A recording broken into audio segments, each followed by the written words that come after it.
A paz do Senhor, povo de Deus, que o Senhor continue abençoando a sua vida, em nome de Jesus. Tenha uma excelente semana para a glória de Deus. Hoje vamos estar ministrando a lição de número 3, que será ministrada no dia 17, que traz por título Apocalipse, uma mensagem de Cristo para a sua igreja. E nós vamos adiantar, para o vídeo não ficar muito extenso, né? Irmãos, quando nós lemos o capítulo 1 de Apocalipse, Jesus ele se manifesta glorificado, né? Ali para João na ilha de Patmos, e João fica atônito com aquela visão e ele cai até aos seus pés como morto. Mas só que Jesus ali faz um pedido para João. Jesus fala para João, olha, o que você vê aqui, você vai escrever tudo o que você vê. E depois você vai enviar às 7 igrejas que estão na Ásia: Éfeso, Esmirna, Pérgamo, Tiatira, Filadélfia e Laodiceia. Você vai escrever para estas igrejas, tá ok? O primeiro tópico, a mensagem profética. O que seria uma mensagem profética na sua concepção? Bom, deixa eu aqui responder. Uma mensagem profética diz respeito ao que vai acontecer no futuro, ok? Porém, irmãos, é muito importante você entender que uma mensagem profética ela tem que estar embasada em 3 pilares. Quais pilares são esses? Primeiro, edificação. Segundo, exortação. E terceiro, consolação. Por quê? Porque é a Bíblia que nos dá retorno, nos dá esse respaldo. Está registrado no capítulo 14, versículo 3 da primeira carta a Coríntios, isso que eu falei para você neste momento. Agora, para quem a mensagem profética foi direcionada e por quê? Bom, isso você já sabe, né? Que essa mensagem, ela foi direcionada, endereçada às 7 igrejas da Ásia. Agora, por quê? Porque o amor de Cristo pela sua igreja é infinito, né? E também ele vela pela sua palavra para cumprir, a sua palavra não cai por terra. Por que eu ressalto isso? Porque o Senhor, ele tinha prometido que estaria com a sua igreja todos os dias até a consumação do século. E nós vamos observar esse registro em Mateus capítulo 28, versículo 20. Tá ok? Então, é muito importante você ler depois. Porém, temos que entender que essa mensagem profética, ela demonstra o cuidado do Senhor Jesus para com a sua igreja. Porque se ele envia, se ele envia essa mensagem, então nós observamos uma preocupação, um cuidado para com a sua igreja. 1.1.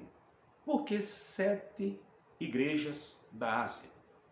Primeiro é importante eu destacar o conceito do número 7, que isso nós já explicamos em outra aula.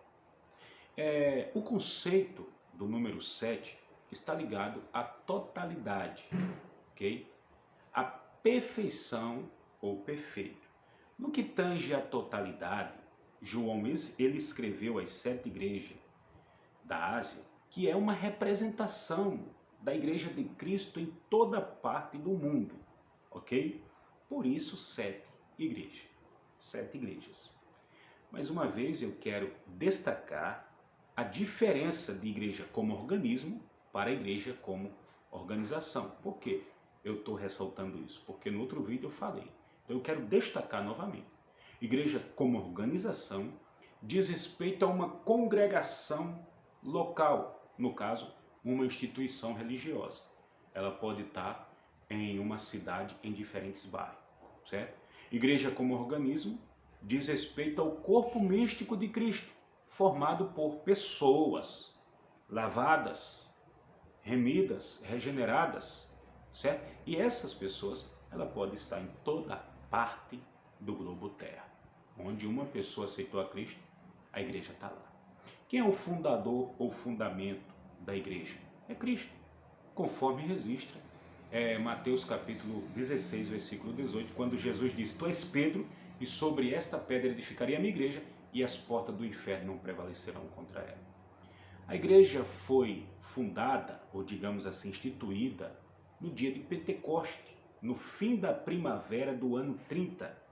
Esse fato ele aconteceu 50 dias após a ressurreição do Senhor Jesus e 10 dias após a sua ascensão ao céu. Ou seja, depois da ressurreição, o Senhor passou um espaço de 40 dias com seus discípulos, certo? Após a sua ascensão ao Pai, os discípulos ficaram reunidos em oração, esperando a promessa, né? Ali num espaço de 10 dias, conforme Atos, capítulo 2, versículo 1, que vem ali o cumprimento e eles são revestidos de poder.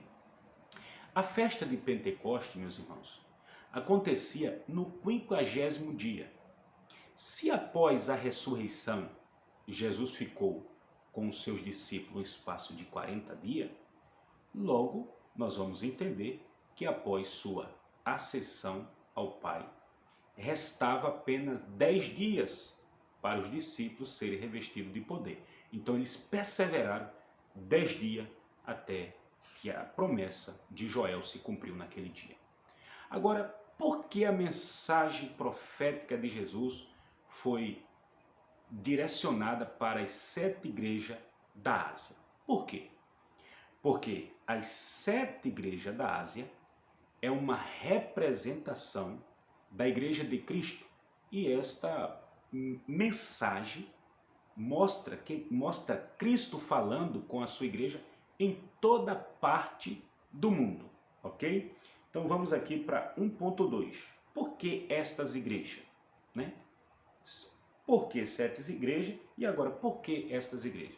Primeiro, vamos ressaltar aqui que na época não havia templos de alvenaria para os irmãos congregar.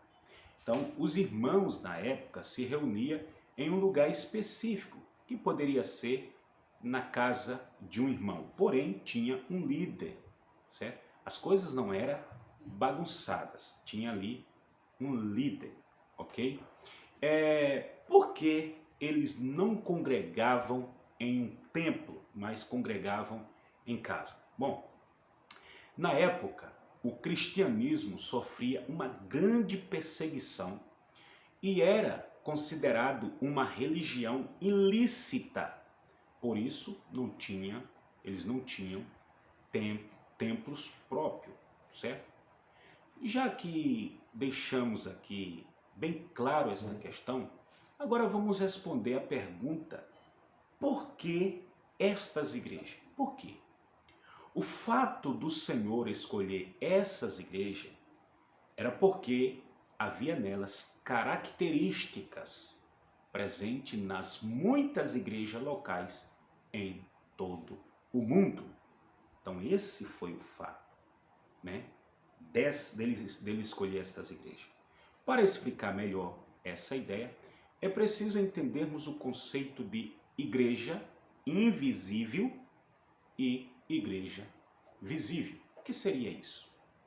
A igreja invisível diz respeito a pessoas lavadas, remidas pelo sangue de Jesus, ok? Que estão em torno de Cristo. Esse seria o corpo místico de Cristo.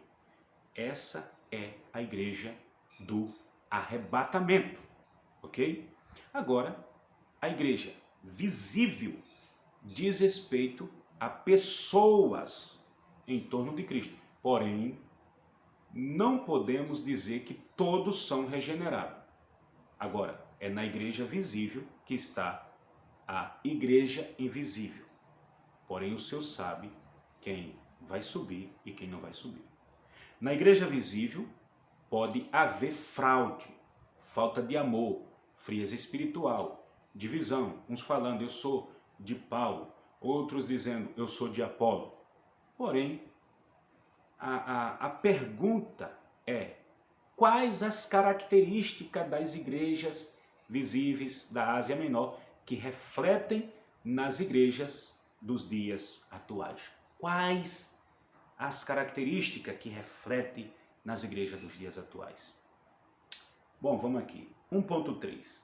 Uma advertência para os nossos dias. E mais uma vez, eu faço a pergunta. Quais características das igrejas visíveis da Ásia Menor que refletem nas igrejas dos dias atuais? Bom, Éfeso tinha característica notória: trabalho, prudência, né? Para com aqueles que dizia ser apóstolo, mas não era, sofrimento, porém tinha falta de amor. Filadélfia, quais eram as características? Fidelidade, amor, paciência. Qual era as características de Laodiceia? Morna espiritual, avarenta, infiel, falta de amor.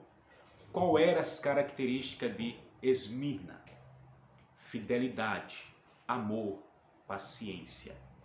Qual eram as características de Pérgamo? Perseverança, fiel, divisão. Qual eram as características de Tiatira? Amor, fé, paciência, tolerância. Qual eram as características de Sarde? As características de Sarde: morta, obras reprovadas, fidelidade em algumas pessoas.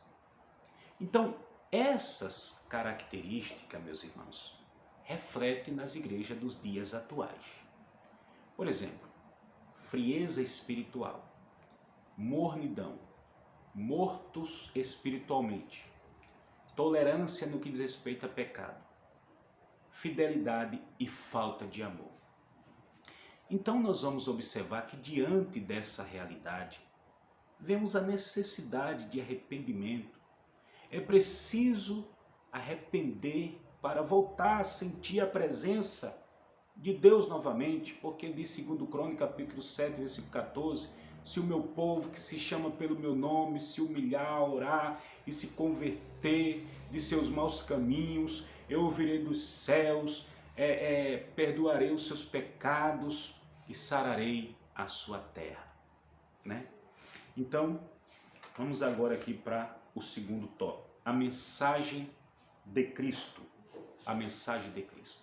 Bom, a mensagem de Cristo às 7 igrejas da Ásia reflete em nós nos confrontando, certo? Nos confrontando, nos consolando, nos exortando e nos edificando. Ali, quando Jesus fala, ao falar com cada uma das igrejas da Ásia, o Senhor revela uma situação, né, de cada uma delas. Exemplo, ao falar com a igreja de Laodiceia, o Senhor mostra a realidade que aquela igreja está enfrentando.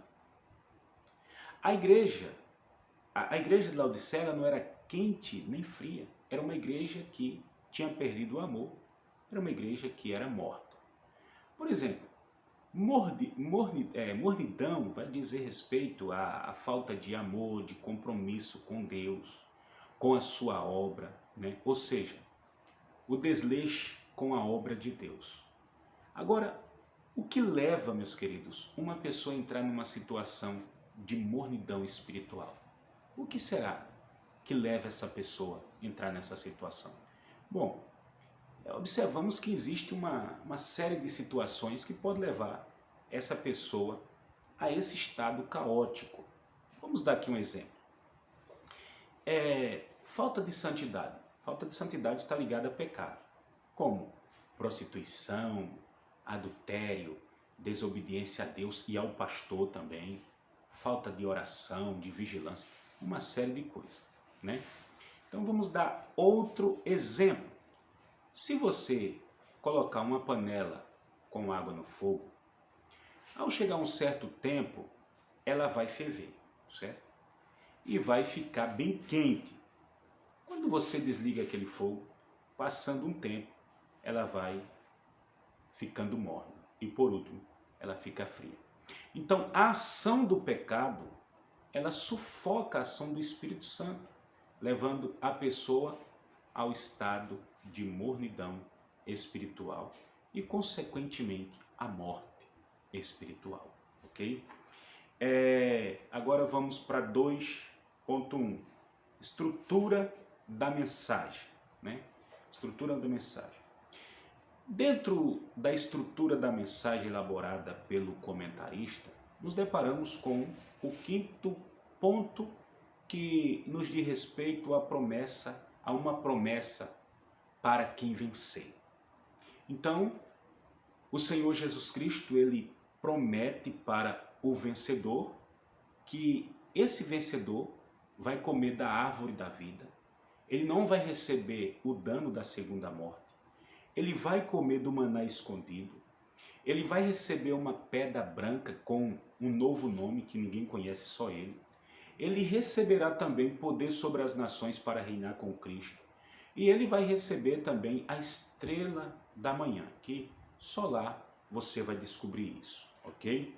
2.2, oportunidade de arrependimento, né? Tem oportunidade de arrependimento, sim. Enquanto estivermos aqui na terra, né? Nós estamos recebendo oportunidade para se arrepender, até porque o Senhor ainda ele está como advogado. 1 João 2:1 fala isso, né? Então, para a promessa de Cristo se cumprir na eternidade em nossas vidas, é preciso nos arrepender, né, de alguma coisa que está atrapalhando nossa vida a termos uma relação santa com o Senhor Jesus Cristo e com a pessoa do Espírito Santo, ok? 2.3, a promessa de Cristo. Então, o que seria uma promessa? O que seria uma promessa para você? Bom, eu quero falar aqui no aspecto cristão. No aspecto cristão, promessa está ligada a uma aliança de Cristo para com a sua igreja, ok? Então, essa aliança da parte de Cristo, ela não é quebrada. Esse pacto está repleto de promessas para a igreja. Uma dessas promessas é promessa de vida eterna, conforme está em 1 João, capítulo 2, versículo 25. Porém, só que essa promessa é para quem vencer. Por isso, se uma pessoa cai, ela tem a oportunidade de se arrepender. E daí ela vai ser perdoada para tomar posse da promessa, certo? Para tomar posse dessa promessa. O tópico 3, a mensagem do Espírito Santo. Bom, o Espírito Santo, o comentarista vai dizer que ele tem um papel vital na vida da igreja de Cristo. Porém, qual o papel do Espírito Santo na vida da igreja? Qual o papel? Bom, tem diversos. Guiá-la no caminho da verdade, conforme João, capítulo 16, versículo 13. Ajudá-la no momento de fraqueza, interceder por ela, conforme Romanos, capítulo 8, versículo 26. Convencer do erro, João, capítulo 16, versículo 8. Irmãos, esse texto é certo que podemos fazer uma aplicação para pessoas que não é cristã. Porém, quando um cristão ele está entrando no caminho do erro, o Espírito Santo ele não convence aquela pessoa, o mesmo ele não vai continuar naquele caminho que ele estava. Então nós podemos fazer essa aplicação para cristão, ok? Bom, o Espírito Santo também ele vai ensinar a igreja, conforme João capítulo 14, versículo 26. Então, irmãos, sem o Espírito Santo a igreja seria meramente um clube, uma agremiação, como fala o comentarista. Então, e o que seria isso, irmãos? Uma agremiação. Agremiação diz respeito vamos dizer, a pessoas que vai agremiar-se a uma associação, ou seja, ele associa um clube, onde naquele clube também tem regra, tem regulamento para aquela pessoa obedecer. E no clube tem piscina, tem quadra de futebol, quadra de basquete, quadra de tênis, certo? Então ele vai participar daquela associação, vai poder participar daquele clube. Porém, sem o Espírito Santo, irmão, a igreja, ela se torna simplesmente um ajuntamento para fins naturais. Por isso é de suma importância a igreja cultivar um relacionamento santo e íntegro com a pessoa do Espírito Santo. Quando você chegar ao templo, você vai chegar ao templo para adorar. Mantenha esse compromisso com o Espírito Santo, certo? 3.1. O outro consolador. Jesus, quando estava na terra, ele era o consolador. Ele ajudava seus discípulos em tudo, ok? Mas chegou um momento que ele teve que partir. Antes da sua ascensão ao Pai, ele promete outro consolador, conforme João, capítulo 14, versículo 16. Então essa promessa, ela se cumpre em Atos, capítulo 2, versículo 2, com o derramamento ali do Espírito Santo, né? Consolador diz respeito no grego a paracleto. E paracleto diz respeito a alguém que está ao lado de alguém com o objetivo de ajudar, né? Com o objetivo de consolar, ok? Vamos agora para o 3.2. Ele reveste e dá dons. Temos que entender que sem o Espírito Santo e seus dons, não tem como o cristão fazer a obra de Deus. Se ele está na superintendência, está vazio, em que departamento ele estiver vai estar vazio. Então há uma urgência muito grande no que diz respeito ao despertamento para buscar o revestimento de poder, irmãos. Existem pessoas que não é batizada e não tem esse desejo, não tem essa vontade. Por que nós não vemos hoje o desejo na vida de pessoas para ser batizada com o Espírito Santo, para falar em novas línguas, não vê pessoas falando sobre isso? Será que esse seria o motivo, irmão, desse desinteresse de pessoas não querer evangelizar, de pessoas não querer falar de Cristo, de pessoas não querer sair às ruas? Observe que Lucas registrou no capítulo 24, versículo 49, o Senhor deu uma ordem para os seus discípulos, para que eles ficassem em Jerusalém, e só depois que eles recebessem o revestimento, é que eles poderiam testemunhar da pessoa de Cristo. Então será que esse é o problema das pessoas não ter recebido esse revestimento e não ter tido coragem para evangelizar? Acredito que hoje, irmão, a dificuldade das pessoas de evangelizar é justamente porque não tiveram essa experiência com Deus. Quando a pessoa é batizada na pessoa bendita do Espírito Santo, ela é revestida de poder para fazer a obra de Deus com graça, com unção, com autoridade. Quando a pessoa é revestida de poder, essa pessoa recebe dons espirituais. Essa pessoa recebe capacitação de Deus. Estamos vivendo uma época onde temos a prata, onde temos o ouro, mas não temos o levanta e anda. Ou seja, nós temos dinheiro, mas não temos poder. Essa é a grande realidade. Não temos poder. Que Deus nos socorra e tenha misericórdia de nós. 3.3. O Espírito prepara a noiva para o arrebatamento. Nós observamos que o Espírito Santo tem um papel de vital importância, né, para preparar a noiva. Então nós temos que manter esse relacionamento com o Senhor, fugindo de todo tipo de pecado, de mentira, de prostituição, de adultério. Nós temos que ser leais ao nosso patrão, dar bom testemunho. Nós não podemos ter amizades indecentes, porque essas coisas vão entristecer a pessoa do Espírito Santo.